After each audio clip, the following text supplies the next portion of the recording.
They're always what is up, YouTube? It's your boy G-reg, man. We back with another video, man. We're watching Explore with Us. Thrill Killer thinks he got away with it, man. This is just gonna, you know what I mean? Just make me so happy, bro. What was I gonna say? I just blanked out. That's what just happened. Fuck what I was just gonna say. Let's get into it. Wait, this is what I was gonna say. If y'all thinking about doing anything crazy, man, breaking the law, doing a crime that's going to get you in trouble, try to get famous off of a fucking crime, don't do it, man. Stay smart. Go work out. Go talk to somebody. Get on the game. Go make some food. Go for a drive. Do anything you can to distract yourself, make yourself healthy. Surround yourself with good people, and do good things in your life. Trust me. There is a way out in every situation you're in. Trust me. Just trust me. Now, with that, man, let's start the video off, and I hope you guys enjoy. like, what the fuck? He wanted a little community of little killers. Oh my gosh, this is so crazy that he's being accused of this. A young man takes off on a cross-country journey in hopes of achieving a fresh start. He's optimistic that this is his chance to make things right for his family. And he can feel it. Everything is about to change. See, chat? I'm on the same thing right now. I'm literally saving up to go halfway across the country, because I'm in the Midwest and we're going to Florida. That's what I'm trying to do right now. Unbeknownst to him, however, his path will soon take an unfortunate detour. It will intersect with an individual so incredibly evil, they would later be described as a serial killer in the making. Damn. June 17th, 2017, when 18-year-old Hunter Cash Smith left his home in Junction City, Oregon, bound for Nebraska. There, a steady job that could help him to provide for his infant daughter was awaiting him. He'd led his family to believe he'd be traveling by Greyhound bus. It could be that he didn't want them to worry. In actuality, he had elected to hitchhike. 3 days later, on June 20th, he updated his friend in Nebraska, whom he planned to stay with on arrival. He was in Burns, Oregon, and was catching a bus to Idaho. Around this same time, Hunter's aunt, Raquel Messer, received word that Hunter had been picked up by a nice couple. Apparently, they were so kind that they allowed him to stay the night in their home, giving him a chance to clean up. Alright, man. Alright, just off the rip, what in the fuck, bro? Going across country and hitchhiking. Not everybody's Danny Duncan, alright? Not everybody can talk their way out of everything. Alright, there's no hate to Danny. I love Danny Duncan, by the way. Danny Duncan is the greatest YouTubers, not streamers, YouTubers. Danny Duncan. What the fuck? My bad, I was watching something. Danny Duncan, Fight Reacts, well, Fights both. Yeah, Danny Duncan, bro. I ain't watching no other YouTubers. Real shit. Nelk maybe, but no, not Goat. Never mind, not Goat. Nelk isn't Goat. No. And Mr. Beast, obviously, but I don't fuck with Mr. Beast on a real note, bro. Mr. Beast is shady as fuck. Always been slimy, and I think he is doing shit that he shouldn't be doing. That's just my opinion. He's always Mr. Beast is a slime ball, bro. There's reasons only streamers like Mr. Beast, bro. He fucks with Logan Paul. Alright? That just tells you enough. That just tells you all you need to know. But yeah, if I ever get rich and famous or get any kind of community, I will be going after lame-ass content creators. I will be going after fake-ass motherfuckers. Kai Cenat, Mr. Beast, who's the motherfucker that just left FaZe? That fucking bum that doesn't game. How did he get into FaZe, bro? When I was a kid, FaZe was sniping 360 no-scopes on Black Ops 2. Not this dumb shit, bro. The fucking Jason dude with the fucking blonde hair, not a gamer. The fat Ozempic bitch, not a gamer. And that Ron dude with the fucking, what did he have, a bird? What did he have, a monkey? I don't know.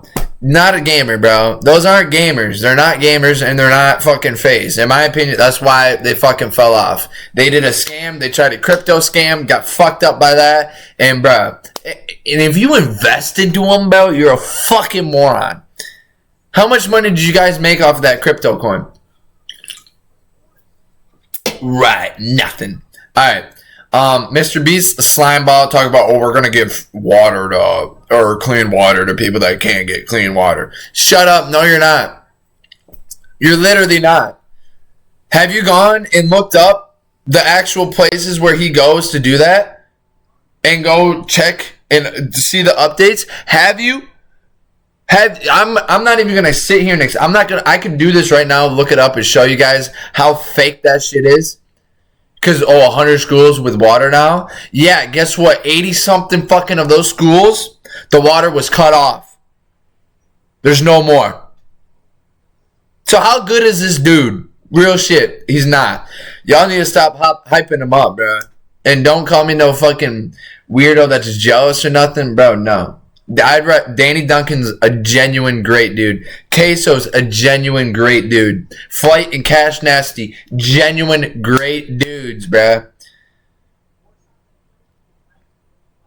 That's who we need. That's who we need. We need motherfucker. Did I just start raining off of that? Off of what was the beginning topic? Hitchhiking. That's what it was. Don't hitchhike, and then I went to Danny Duncan and how he's better than Mr. Beast. Yep.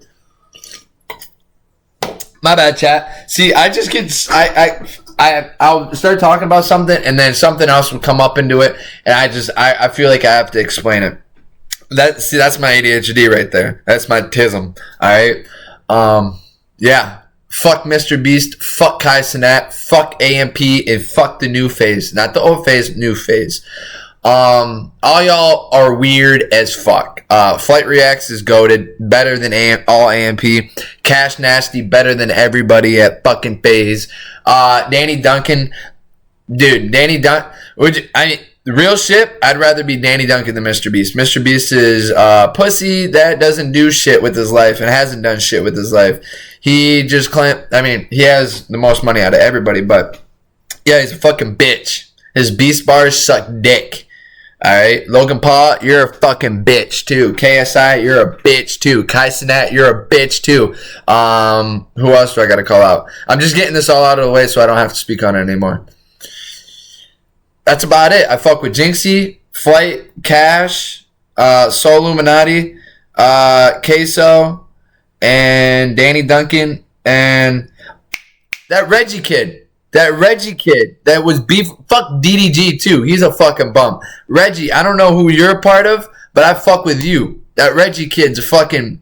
He's cool. Stood on his word. Loves YB and don't fuck with nobody else. I like that. Up and get a comfortable night's rest. The plan was to drop. My bad for the rant. Him off at I apologize. Oregon bus station the following day, and then my bad, chat. All contact with Hunter came to a screeching halt.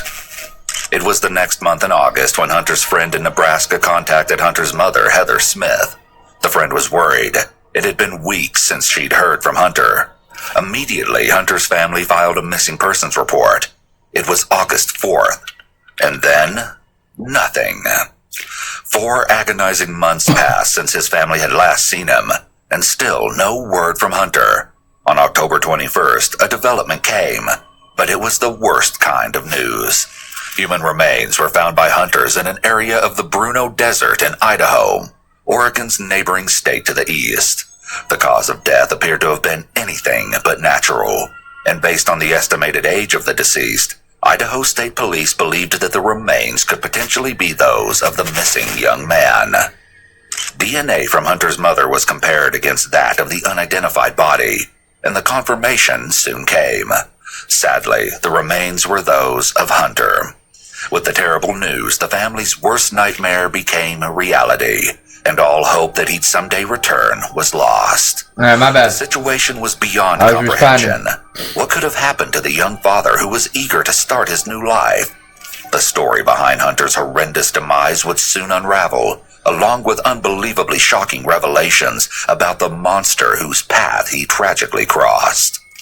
The question why any of this happened in the first place will be answered, but understanding the bizarre motive is another thing entirely.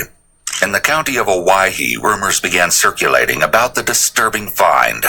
One particular lead out of the many received shortly after news of the somber discovery was made public captured the full attention of law enforcement. A man by the name of Nick Vandenberg had shared a local news story on Facebook. Bro, no bullshit. I know somebody with the exact same name, bro. This is close to where I live, Nick commented. But it was his next comment that really raised eyebrows. If it was me, I wouldn't have left him in the desert, LOL. Too much risk of hunters stumbling on a dead body, LOL. Not exactly the kind of thing someone expected to read about such a tragedy, especially posted publicly. As law enforcement followed up on the leads that had rapidly filtered in, they were soon led to a young woman by the name of Montana Reed. She'd been living with Nick in his home until recently and was his ex-girlfriend. Montana agreed to speak with detectives on October 24th of 2017, 3 days after the remains were located. First, they addressed how it was that she came to live with Nick in his home. Halloween night of last year, I moved in, and I was getting a divorce, and... Bro, women. These women, bro. These women, bro. Y'all gotta stop. So... Now, I'm not saying what the divorce is. Of course, you can go get a divorce if everything's not right and you guys agree upon it. But y'all be taking the easy route every fucking time. Alright, I'm gonna go live with this dude. He'll get me this, do this, do this. You can keep the kids. Alright, cool. That's how, like, women be so petty and so bogus all the time. Not all women. I'm talking about these types of women. You know, me and my husband were leaving my mom's house. I couldn't live there anymore. So he offered me a place to stay, and so I was meeting his friends and everybody. It seems it wasn't long before the detective got down to the heart of the matter. I couldn't think of him hurting somebody like that. And why do people say that he's violent and is capable of doing that? Because he went to military. I mean, he talks about little stuff from the military, and I mean, he's been in a few bar fights. Nick has claimed that during the course of his service in the Marine Corps... Nick ain't claiming shit. Nick, the only thing you claiming is a receding hairline, you bitch. I would fuck you up. Hey, real shit to those military boys. Well, not even. No, I'm not going to call y'all military boys. The motherfuckers that go get that training for 6 months, come back thinking they're hot shit, you're not that. You're not that. I've been fighting my whole life. I would fuck you up. Only motherfuckers in the military that I will fucking respect and won't fight, motherfuckers that's been over there. Served. Been sent over. And there hasn't been shit. I mean, the last team... Yeah, no, there hasn't been shit in the last years, bro. Ain't nobody done shit. Ain't nobody killing shit. There's no real military... Besides, like, the Navy SEALs and shit like that, obviously Delta Force, I'm not fucking with. But, like, these motherfuckers that go to fucking training for 6 months just to get free schooling, bro, you're not, like, bro, you get a buzz cut and think you're tough, dog. You're not. What will you do when you fucking go up against somebody thinking that, oh, this could be a walk in the park, bro? So I've been traded with people that are in the military, and then you go out in a regular day and get thrown on your ass. You swing one time, homie ducks and throws you on your ass. What are you gonna do? You're gonna be, oh shit, this ain't the military school no more. There's nobody pulling them off of me. Right, bro. Like, shut up, dude. Bro, y'all military boys. All right. You guys, obviously, I don't know what the word, I guarantee there's types of people in the military. There's the fucking pussies that go there for schooling, right? They go get their little training, because it's not, let's be honest, it ain't real shit, bro. That ain't, like, everybody can go do that shit. But if you want to be a legit motherfucker, all right, in the Marines and in Navy SEALs, all right. You got me there. I ain't fucking with no Navy SEAL, no Marine. I ain't fucking with nobody. A Green Beret would, holy shit. He could fucking use 2 fingers and would kill me, alright? Don't be coming at me to talk about I'm disrespecting the military. I'm not. I love my military boys. I love the cops. I back the blue, everybody. But these fuckers that walk around and they're, I was in the military. You're not. You're not that. You're not that, dude. And I could already tell that's this kind of dude. Stationed overseas, he'd engaged in combat. As a result, he'd had to resort to taking lives. Montana He gave some didn't. additional background He on didn't. Nick and explained that his upbringing had left a lot to be desired. His growing up, I don't know if you know, but like he was in and out of foster care. Don't matter. And Don't matter. Literally, don't other matter. stuff, and so As it turns out, Montana wasn't the only individual Nick welcomed into his home. What about his roommate? I couldn't see Keith hurting anybody either. Keith just had a baby, and he's he's been in jail. He doesn't want to go back at all. 33-year-old Willie Keith Raby is a man who we'll hear from shortly. As it turns out, he's also on law enforcement's radar for multiple reasons. Montana continues to describe her dealings with the two men after living with them for an extended period of time. Neither of them ever showed a violent side to me. So far, Montana can only speak highly of the two men. Of course, as you'll see, this won't always remain the case. The detective then poses an interesting question to Montana. Have you seen the news article that came out about the body that was located? Yeah, I've seen lots of people post on Facebook from around that area. And then it was right out there where we lived, kind of. He's trying to get a sense of how much Montana knows. And where were they saying the body was located? I didn't look exactly where, but everybody, like, I know Nick posted on there. He was like, that's pretty much in my backyard. I mean, and Nick just said that the Bruno Desert is where it was found. Why would Nick talk about this, that he did this to this person? I don't know. He's not necessarily a show-off, I guess. I don't know why he would be talking about something like that if he didn't do it. And if he did, he's not...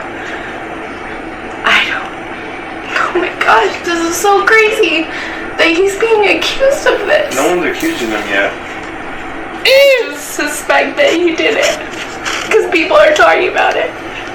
Did he ever talk to you about the term bunny bumping?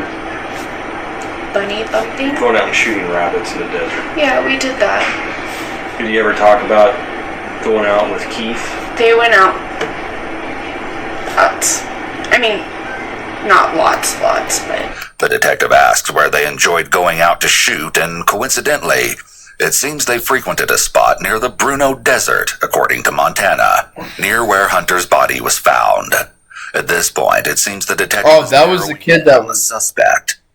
Your new Going Gone by Dick's Sporting Goods is now open. Save big at your new Going Gone. Yeah, nobody cares. Hey, bro, if you fucking shop at Dick's too, bro, come on now. That shit is so fucking priced, bro. Point blank. They were selling Nike shorts for fucking $80. I was like, get the fuck out, bro. Went online, got my fucking Nike shorts for a normal $25, bro. And that's still crazy. That is still crazy for some Nike shorts, bro. Y'all needed Nike, dude. We get it. You're the best brand, but lower your fucking prices. Real shit. That is ridiculous. If you knew that he did this, would you tell me? Of course I would. I don't want to get in trouble for that. For keeping that. I don't know if Nick did this or not. There are things that point that possibly he did, which means he's a bad person. Or he could not be. So again, I'm trying to reiterate, stay away from the guy, okay? Don't talk to him about this. Don't talk to anybody about this. Nothing happened, whether he had something to do with it or not, I don't know, but he has told people that he has. That's crazy. Oh my gosh. Montana continues to express her shock that Nick's name has come up in relation to Hunter's death. The detective concludes the conversation, and Montana may think this marks the end of her involvement in the matter. However, the following day, the detective and Montana meet again, and as you'll see, she didn't heed his advice. I talked to him talking about this stuff, and then that's why I called you. Bro. Y'all women are just stupid as fuck, dude. If he was actually, like, bro, if he was actually about that shit, he would have just killed you, bro. Like, you don't realize Alright, gang wars in Chicago, bro. Guess what happens when they murder somebody? If they're going to trial and they have any doubt that any witnesses are gonna yap, those witnesses will come up dead, bro. Like, what are you fucking, bro? You gotta damn. Whatever the fuck, that fucking fat ass hair in my fucking ear. God damn. You talked y'all need after you talked to me. Yeah, I told him, because he messaged me, so I tried to, like, keep it short. While it is possible that Montana is innocent and is simply trying to look out for her friend, going straight to Nick could also suggest that she's involved and wants to ensure their stories line up. If the detective wasn't suspicious of Montana before, he likely is now. I don't know if I'm allowed to ask this, but I'm guessing since you're talking about the guns, the person that was found was shot. Am I allowed to ask that? We can't comment on what we have, but that's a possibility. Let's focus in on what you do know. Okay. Interestingly, stating that they can't comment isn't actually true. There's usually no rule that would prevent the police from providing details to a potential witness. However, officers will often be strategic about the details they do divulge. Many times, police will want to wait to hear a witness's version of events. This serves two purposes. First, it ensures that the witness's statements aren't influenced by the detectives. Second, if the witness provides statements that the officers already know to be false, then they can use these contradictions in the interrogations. As it seems they aren't making much progress, the detective begins to lay it on thicker. I'm glad you called me last night, but I still find it strange that you would even care to even stop and talk to Nick after I've disclosed to you that he is suspected in killing somebody. I can't tell you what we know, but I know you would have been living at a house when this happened. And I don't know how you wouldn't know at least something. Something happened in that time frame between, say, around the 4th of July and the month leading up to everybody moving out of that house. Of course, Montana can explain it all away, as she's been doing so far. Keith was on the run. We told him that he needed to go serve his time. Everybody did. But he didn't want to. So I know that Nick pretty much... I don't know if he told him, but I know that Nick didn't want him at the house if he was going to be on the run. I moved out because we were having some issues and with our relationship. One night we got in an argument and I just had it, so I moved out the very next day. As of now, the detective is curious how Montana and Nick's conversation began the previous day. Apparently, they've been texting each other frequently. Unfortunately, Montana... Wait, she's locked up? That's a picture of her locked up. ...to show the messages to the detective. Pretty sure. Apparently, she routinely deletes all of her messages. These having been erased alone wouldn't make Montana guilty of anything. However, if combined with other evidence, the prosecution could use this to show something called consciousness of guilt. This is evidence that shows that a particular criminal defendant knew that they had done something wrong and were conscious of their own involvement. For example, destroying evidence of a crime. A common misconception is that once you delete something from a phone or computer, then that file or message is permanently deleted. However, this is not the case. Until the underlying data is actually written over, it can still be recovered. As Montana has continued to stick to her story, that she can't believe Nick could be involved in such a terrible crime and that she has no information to share, the detective kicks things up a notch. And as you'll see, Montana does have some details to share after all. The truth can set everybody free, okay? I know you know something. I'm looking at you right now, and I know you do. And with that, Montana makes a shocking statement. This I was there. With this revelation, there's no question about it. Montana has been lying. I don't want him to be in trouble. I don't want him to go to jail. I don't want to go to jail. This marks the point where everything changes course. Montana has a mountain of information to provide, and it definitely won't be setting anyone free. No, one day, Nick came home with this kid. I don't know his name. He said that he picked him up and he was a hitchhiker. and we were gonna feed him dinner and let him take a shower, and then Nick was gonna drop him off at another place. If you recall, the last word from Hunter was received around June 20th. The detective asks Montana when Nick picked the kid up. Give me a time frame, summer. Was it about this party time that we're talking about? A little bit before. Okay. The kid joined them for dinner.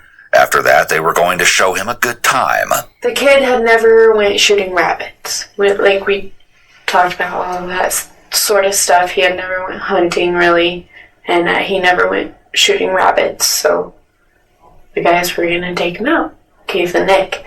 So that was their plan, is they were going to take him out to go shooting and then go take him up to Mountain Home. When they got back, he wasn't there anymore. And You didn't go with them to shoot rabbits? Not that type. What did Nick tell you about this? All he said was that they took him out shooting and dropped him off in Mountain Home. But you said you were there. You know this happened. You're in now. You gotta admit it. Right path. The detective asks you just gotta rip the Band-Aid off. Call Nick while he covertly listens in. God damn, chat! Don't you fucking hate? God damn it! It's worth a Drinking try. this fucked up gets me fucking itchy everywhere. Earlier, Nick has been eager to talk to other people who have then shared information with police. So the police left me a message asking about the body. They wouldn't say that in the message. Why would they be asking me? I don't know. I don't know either. Do you know anything? No. When someone's voice goes from a lower tone and ends on a higher tone, it often means the person is questioning something or lacks confidence in what they're saying. It could also mean they are being disingenuous or are simply caught off guard. His upward inflection here is a red flag because this should be something he's certain about, which would be demonstrated with a firm tone of voice rather than his less than confident no. Now we gotta go help Hell no. and save hundreds with Liberty Mutual.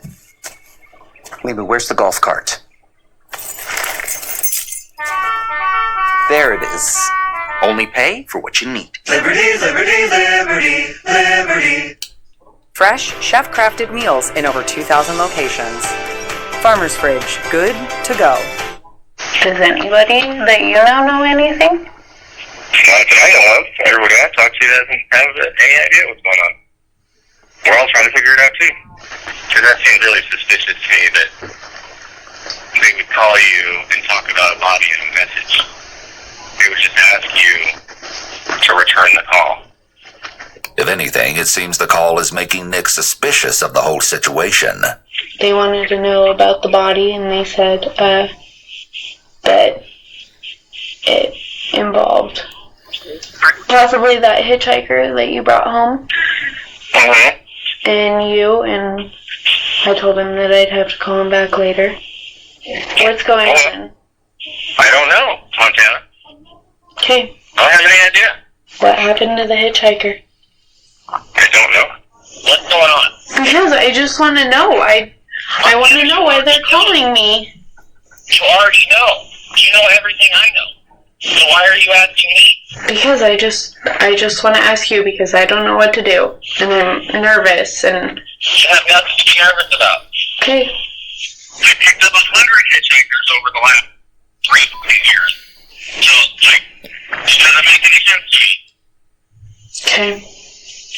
I gotta go. Okay. Bye. Unfortunately, the call didn't include the admission the detectives had hoped for.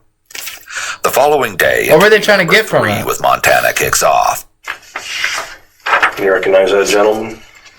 That's the kid. Mm-hmm. How certain are you? Pretty certain. You're sure that that's our missing hitchhiker? Looks exactly like him. Okay.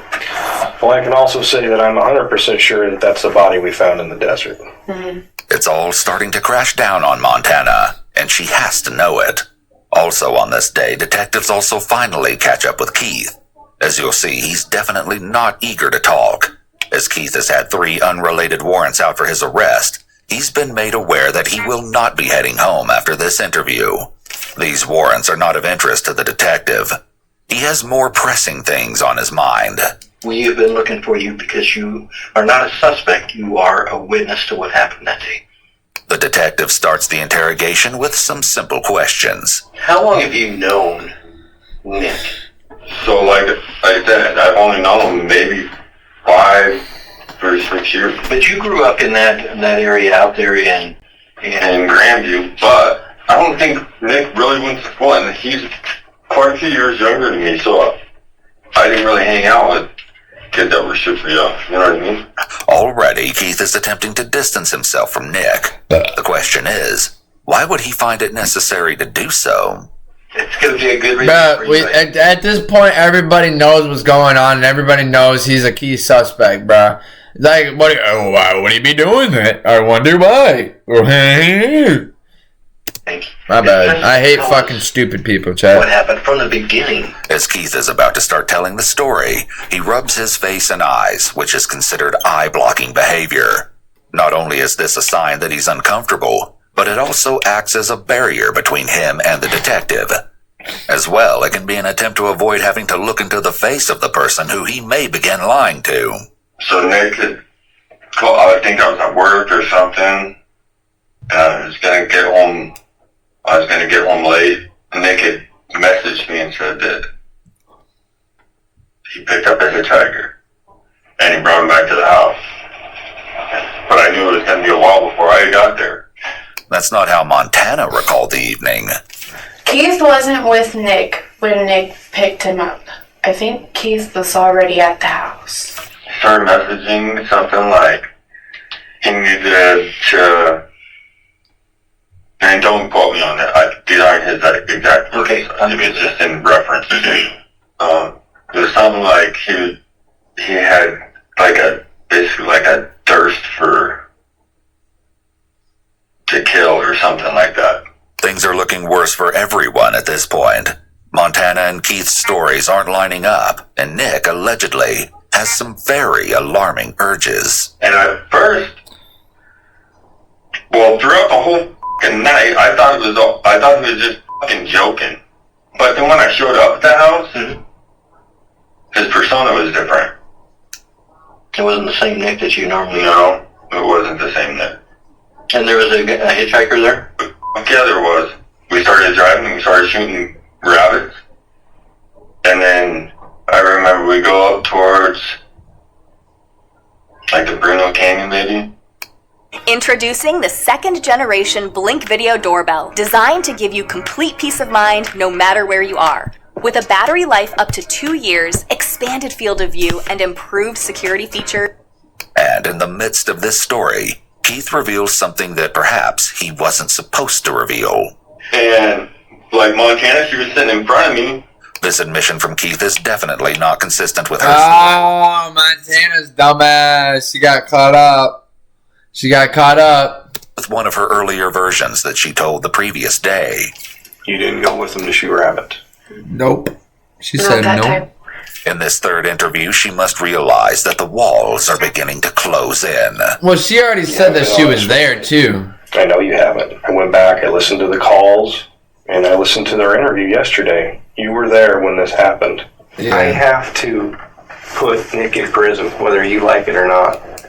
And you're going to have to help me do that. Will you do that and tell me exactly what happened? Yeah. As her self-preservation instincts kick in, Montana's account changes yet again. And as you'll see, she knows much more than she originally let on. So I didn't watch it happen. I looked away because I didn't want to watch it. Keith was in the car with me. He was in the back seat. There's now a consensus between the two. Keith and Montana were both present at the time of the murder. Nick let the kid get out and go shoot at a rock. That kid wanted to shoot one of Nick's bigger guns, rifles. So he's firing it, and what's he shooting at? Just rock and nothing. There was no rounds there. He was just firing it just so he could fire it, I guess. What happened next was absolutely chilling. I don't know, I just happened to be watching them, and I seen the kid empty out empty out that gun, and he spun around, and I looked over at Nick, and I seen him with his pistol, and it was down at his hip, and it was pointing right towards him. The kid was maybe a little bit farther than that door. From the wall to the door? Yeah, a little bit farther from Nick. Okay. And then Nick pulled the trigger and shot him right in the stomach. And Nick got up out of the car and he shot him. The kid, threw Nick's rifle down, and Nick waited till his gun was empty. That rifle was empty? Yeah. And the kid couldn't fire back. And I know that the kid said something. The kid was screaming, "Why did you do that? Why did you do that? Don't fucking kill me. I have a kid. Don't fucking kill me." And he fell onto his back, and he was trying to kick at Nick, because Nick walked up to him. And then he fired off 2 more shots. And then Nick put 2 rounds in his head. I'm standing there in shock, what the fuck? The accounts match up as far as Nick shooting Hunter, but then the versions veer off in different directions. According to Montana, Keith was in the car with her at this time. Keith continues with more heart-wrenching details of the savage ambush on the unarmed young man. And he turns towards Nick? And is walking back. Towards Nick? Towards Nick, and he gets shot right here. Okay. In the side of the stomach? No, it was right, maybe below the rib. Okay. And he drops the gun, and he's holding himself. And he's standing up? He was standing up, yeah. And then he tripped and fell on his back. Okay. And Nick walked up to him? And Nick walked up to him. And this kid's saying, "Don't shoot me, don't shoot me," whatever he's saying? Yep. And Nick puts 2 rounds in his head. What happened, what did Nick do after he shot him in the head? Looking for casings. He's looking for his shells. For the pistol? For the pistol. What kind of pistol was it? 1911. What caliber? 45. The Lord's caliber. Yeah. When it seems I was gonna say it's a 45. You ain't getting no 1911. That's not a 45 cal. Have reached peak malice. He takes things to another level, which can only be described as horrific. The kid was still breathing. Even though he'd been shot in the head? Yeah, twice. He was still breathing. So Nick point blank shot him again in the face.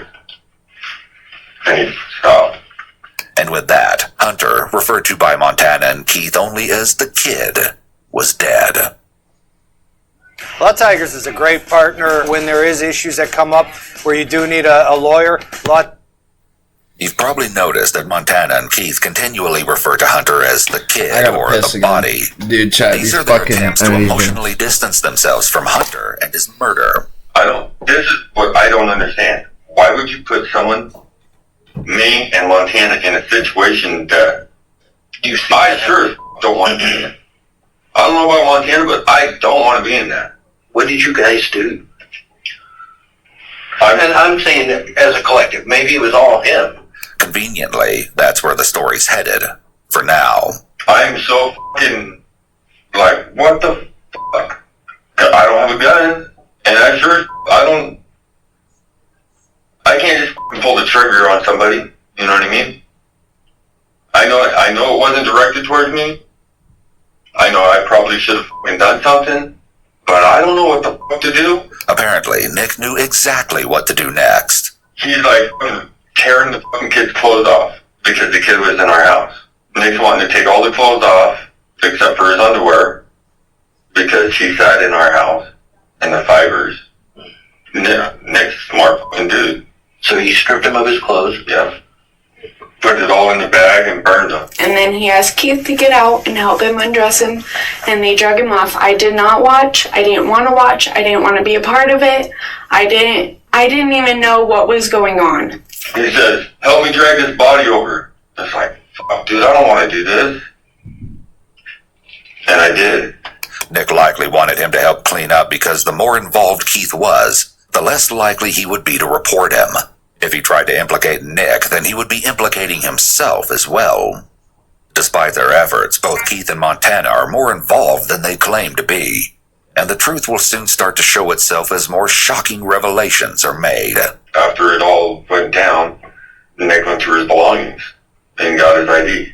What happened to the ID? I don't know. I have no idea. He kept the license of the kid. I don't know where he put it. I don't know if he still has it, but I know that he kept it. This behavior can be a warning sign of a potential serial killer, and an indicator that if given a chance, he would kill again. As the detective is starting to put the pieces of the puzzle together, he wants more information about the motive behind the brutal killing. Obviously, there's no real rationale. So what drove Nick to commit such an unconscionable act? You told me that it's like he had a thirst for blood. Yeah. So what makes you tell me that? What was the basis of the context that would give you? I can't remember exactly what was said, but it was along the lines of, this kid's a liar, and I'm going to end it, or I'm going to end him, or something like that. According to Keith, Nick's comments were in the form of text messages sent to Keith while Hunter was a guest in their home. Did you have the idea that something bad was going to happen to that kid? I don't know. It's kind of like mixed feelings. Like, just because Nick was saying that, I didn't really expect that shit to be fucking going to happen that way. However, that's not what Montana says. But what happened? What transpired with Nick? Because what I'm being told is Nick was going to kill this guy, and he had planned on doing it. Hey, did you have any idea that this was going to happen? I know that Keith and Nick talked about it, and they told me that something was going to happen, but I didn't know what. And once we got out there, I figured it out. I know that after the fact, he would talk about doing it again. That was a stress blessing, but damn, they get you fucked up. Finding a random person driving down the highway in the middle of what happened? Idaho, like on the highway from Idaho to Nevada, and just finding a random person and acting like the car was broke down or something and killing them and driving their car off into the desert and burning it on fire. The reality that Nick was an aspiring serial killer is all too real. Keith's interview is concluded and he's taken into custody as a result of his unrelated warrants. However, when it comes to his involvement in the murder, the investigation has just begun. There's only one person left who can answer the detective's remaining question, Nick. Detectives then catch up with him that same afternoon on October 26th. Hey, the reason we wanted to talk to you is because of a body that was found out in the desert. I heard about that. I actually saw the notice on Facebook, the press release from Okay, well, some hunters found this body that's out in the desert, right?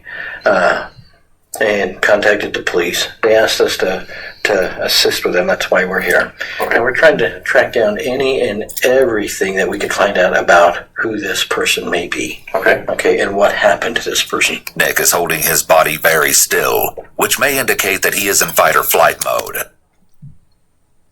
So this is what they're trying to do. They're trying to make it seem that they're not suspicious to find out what he knows to add up to what they already know and to see if anything's not true. High IQ. When someone encounters a threat, they may freeze momentarily. This is an instinctual response in order to minimize attention. Much like an animal may stop all movement when they realize a predator has spotted them. Your name came up as somebody that we might want to talk to. That might know something about this. Why is that? Now, I got to tell you straight up, I can't tell you a lot of stuff. I'll tell you what I can. Would you happen to know anything about this body being out in the desert? I don't know. No, I don't have any idea. I know some people a while back thought I saw a notice saying that a hitchhiker that I had picked up had gone missing. Nick has thoroughly prepared his story for this interview. So far, he seems confident that he's got this one in the bag. Nick's smart dude.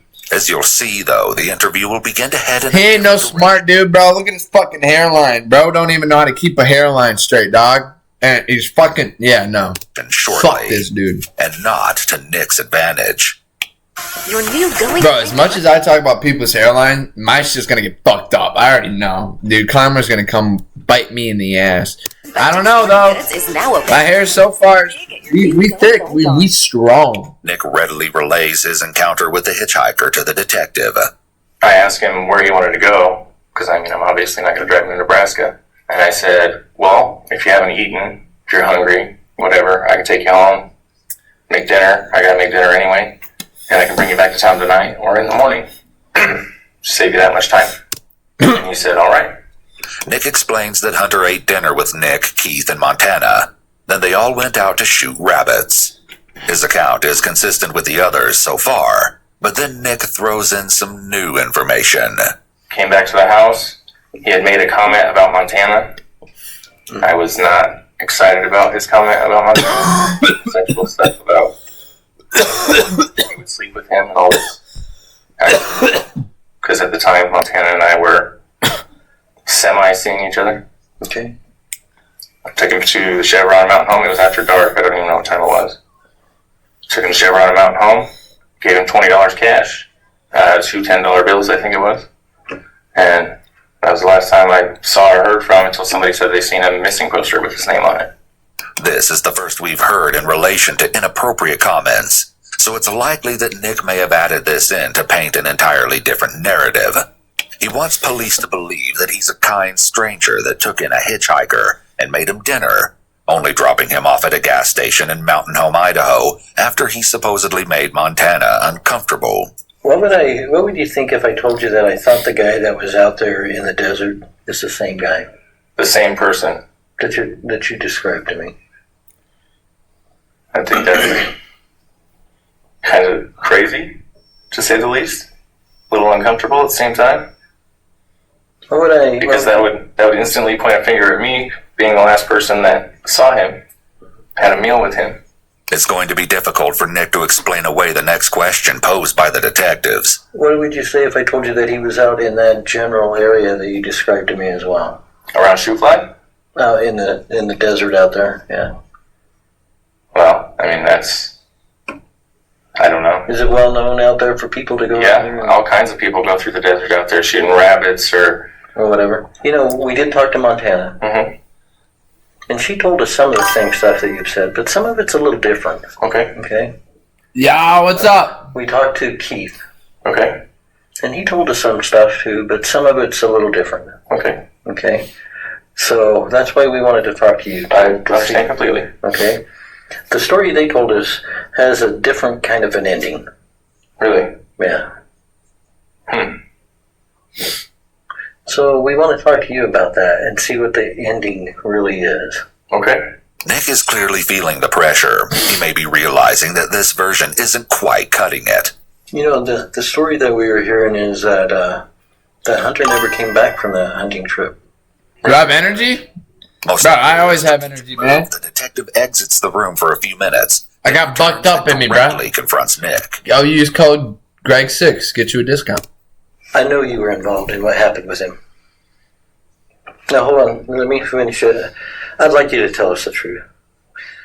I know that you guys were out shooting rabbits. Well, I know that.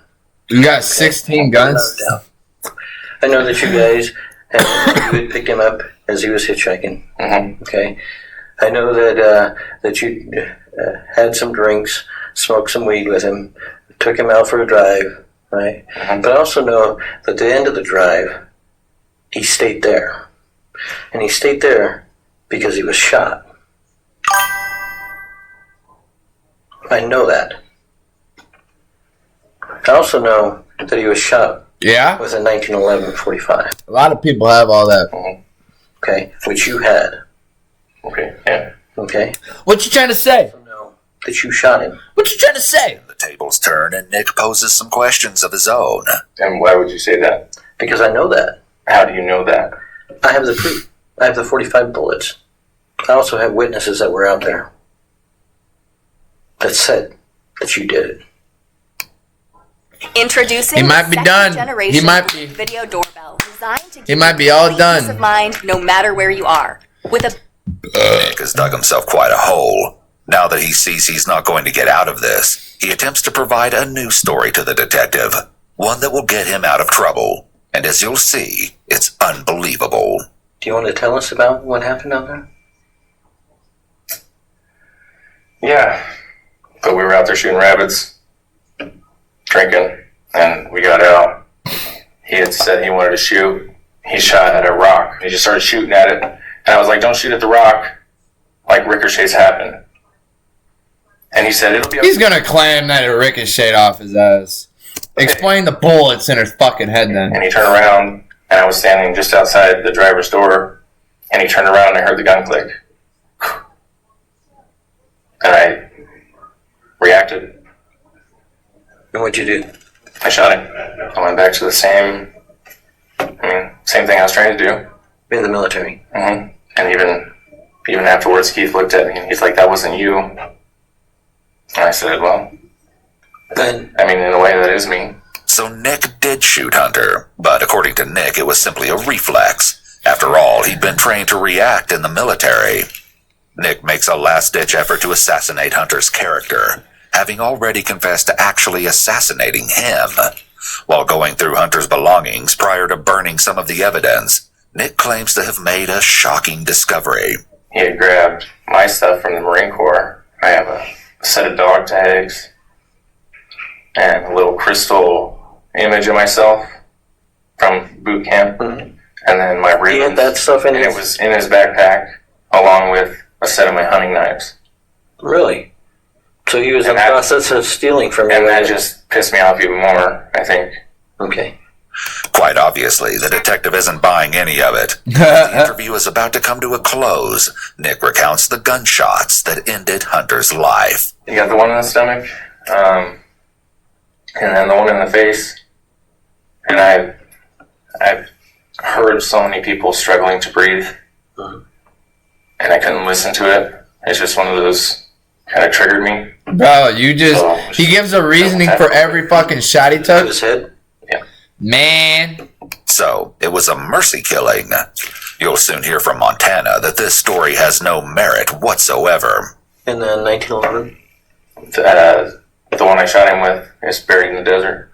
Okay, where in the desert? I'm not going to tell you that. Okay. You'll never get that from me. Okay. Refusing to disclose the gun's location could be a show of power. Nick already confessed to killing Hunter because of the evidence against him. However, the whereabouts of the gun is something he can control, especially if he's the only one who knows the location. Feel better to get off your chest a little bit? The whole situation didn't even weigh on me. I don't know. Because you're a lunatic. Way to explain it would be like putting a mask on. It seems that in this moment, Nick is the most honest he's been the entire time, openly telling the officers that the murder he committed hasn't bothered him in the least. When he says it's like putting on a mask, he's likely referring to the manipulation and deception that he uses in his everyday life to blend in with the average person. What a crazy dude. Be arrested. I completely understand. I'd prefer you read me my rights first, though. On the tape, with everything else. I'm not going to read you your rights right now because I'm not going to ask you any more questions. Okay? But we are going to arrest you. Alright? So do me a favor, turn around, put your hands up on the wall there. Nick is taken into custody, and though his conversation with the detectives is concluded, he definitely isn't done talking. He calls a woman believed to be his mother while in prison, and it seems he still believes he can beat the system. Hello? Hello? What happened, Nick? Well, right now it's murder one. I know. Who was it? It was that hitchhiker. Why? There's a lot that went into it, man. That's why you were so infatuated with it. That's why you called me, isn't it? With what? As soon as you knew that body had been found. No. Anything I got from me yesterday isn't my conversation anymore. Oh my God. Is it never really in our right? We get some interesting insight as to how Nick thinks when he gloats that because he wasn't read his rights, he believes that nothing that he said the previous day can be held against him. He is sorely mistaken. We can assume Nick was not in custody when he came to speak with officers. If the police ask you to voluntarily come down to the police station and don't place you under arrest, you aren't in custody, so everything you say can be used in court. Unless you're in custody, there is no legal requirement that the police review your Miranda rights. A few days later, ironically, Montana meets again with the detective for one last interview. And boy, does she have some interesting information to share. And he talked about doing it more afterwards. Like going and on Highway 51 out in the middle of nowhere and acting like his car was broke down. And then end up killing whoever stopped and taking their car out into the desert and burning it on fire. We've heard this story before. However, this time Montana has some horrifying information to add. He talked about doing that. He talked about paying up more hitchhikers. He told me and Keith that it was our turn next. He wanted a little community of little killers. And I went along with it because I didn't know what else to do. Knowing now that Nick's plan was to commit more murders, a chilling question is raised. Did Nick kill anybody else? Not that I know of. He never talked about it. I never went after that. He just said that he wanted to. Did he pick up any hitchhikers that you know of? After that, no. And in the question that follows, the detective provides some intriguing information regarding Nick's alleged service. Fresh, chef-crafted meals in over 2,000 locations. Farmer's Fridge, good to go. My man is building his credit score with everyday purchases. Mama, there goes that man. Did he ever, besides his fake Afghanistan stories where he said he killed people, which aren't true, did he... What did I say, chat? Chat, what did I say, chat? What did I say, chat? Ever talk about killing anybody outside of the military? Yes, he did. He said when he lived in Caldwell, people would hire him, kind of. They would pay him to go take care of people that they didn't like. As horrifying as that admission was, it seems that this was another case of Nick lying about what were, most likely, acts he'd merely fantasized about committing. There has been a warrant for your arrest. Okay. We'll take you from here. You'll get booked into the Twin Falls County Jail. Okay. You'll be arraigned probably tomorrow. And you'll end up being transported most likely to the Owyhee County Jail. Keith's also just got arrested today too. You knew that Nick did. Nick did confess to this. The case against him is unbelievably strong based on what we've found. Despite this claim, Nick continues to believe that he has the upper hand. In a jail call recorded a few weeks after Nick's arrest, he and a man believed to be his father discussed the case against him. I don't know if they've got all their ducks in a row yet. I don't think they do. I don't think they do. Well, that's what I'm thinking. I don't think they got it all together, and I don't think they've given enough evidence to do a whole lot. Nick also spoke to a woman believed to be his new girlfriend. Apparently, Nick caught wind of an element that was to be used in the case against him. An incriminating find had surfaced. Went to court this morning. Yeah, how'd it go? I talked to my attorneys, and apparently they're trying to use text messages, a group message between me, Keith, and Montana about shooting rabbits behind the barn. Okay. They're trying to use that as a plan to commit murder. What? About shooting rabbits? Yeah, behind the barn. In Bruno, Idaho. Shooting rabbits behind a barn. That's the plan? Apparently. Give me a fucking break. In the end, despite his certainty that he would beat the system, Nick elected to take a plea deal. In late August of 2019, he was sentenced to life for first-degree murder. He will serve 30 years before he will be eligible for parole. Montana pleaded guilty to criminal conspiracy and failure to notify authorities of a death. In December of 2019, she received a sentence of 15 years in prison, with a possibility of parole after serving 5 years. Earlier that year, Keith pleaded guilty to accessory to first-degree murder, evidence destruction, and failure to notify authorities of a death. He was sentenced to 26 years and could be eligible for parole after he has served 11 years. Hey, man, stay out that dirt. All right? Stay out of trouble, man. Make sure you do whatever you got to do to succeed and stay safe, guys. That's all I can say, man. You gotta find your person and you gotta roll with it, man. There's no other, or your people. I don't even know, man. I don't know how you get to that point. You just have to say fuck it. Like, you have no life. I don't know. But yeah, if you like the video, make sure to sub, like up, man. I love all you guys, and I will see y'all in the next one.